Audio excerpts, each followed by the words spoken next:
भाजपा ने राजस्थान में लोकसभा की तैयारियां शुरू कर दी हैं। हाल ही में पार्टी की केंद्रीय और प्रदेश स्तरीय लीडरशिप ने जयपुर में लोकसभा चुनावों के संबंध में महत्वपूर्ण बैठक ली थी। इसी संदर्भ में भाजपा नेता राजेंद्र राठौर भरतपुर पहुंचे, जहां भाजपा कार्यालय पहुंचकर लोकसभा चुनावों को लेकर विधायक और भाजपा कार्यकर्ताओं के साथ बैठक की और उन्हें लोकसभा चुनावों में जीतने का मंत्र दिया। उन्होंने कहा कि भाजपा सरकार ने चुनाव के समय जो घोषणा पत्र जारी किया था, अब उसे पर काम होने लगा है। भाजपा सरकार में पेपर निष्पक्ष होने के साथ खनिज माफिया और गैंगस्टरों पर लगाम लगानी शुरू कर दी है। पेपर लीक घोटाले के मामले में कहा कि ईडी अभी कार्य कर रही है और जल्द कार्रवाई होगी। भरतपुर धौलपुर जाट आरक्षण आंदोलन पर बोलते हुए कहा कि सरकार इस मामले को लेकर गंभीर है और सक्षम स्तर पर जांच कर रही है। उन्होंने कहा कि इस आंदोलन के पीछे कुछ कांग्रेसी नेताओं का हाथ है। टिकट मिलेगी, किसको टिकट नहीं मिलेगी, इसका निर्णय हमारा आलाकमान करेगा, हमारा संसदीय बोर्ड करेगा, वही बता पाएंगे।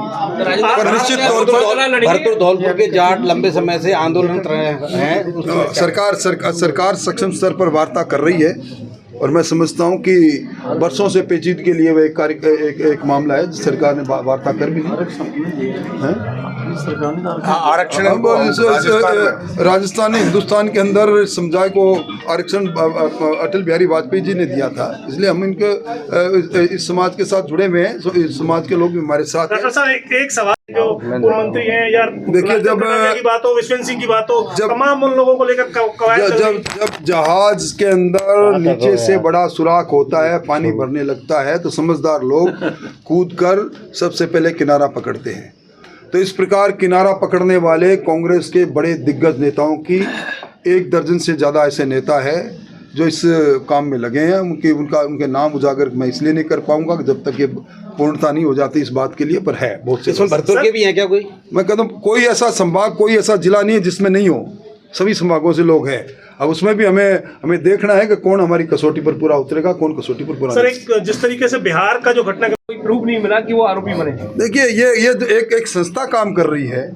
अगर संस्था के पास जब सारे प्रमाण आ जाएंगे तो अपने आप कार्रवाई हो जाएगी, और संस्था अगर बिना कार्रवाई करें तो फिर कहते हैं कि आप संस्थाओं का दुरुपयोग कर रहे हैं। तो लंबा टाइम हो गया ना, कांग्रेस की सरकार में ईडी का छापेमारी हुई है, आपकी सरकार आगे लंबा टाइम। देखिए, वो केंद्र सरकार से ताल्लुकात करने वाला पर्सन है, उस पर करेंगे, पर हमारी सरकार गंभीर है। अब कोई पर्सन पत्र लीक नहीं होगा, पर्सन आपको पेपर माफिया राजस्थान में नहीं पन पाएगा, आप कोई गैंगस्टर प्रोटेक्शन मनी वसूल नहीं कर पाएगा।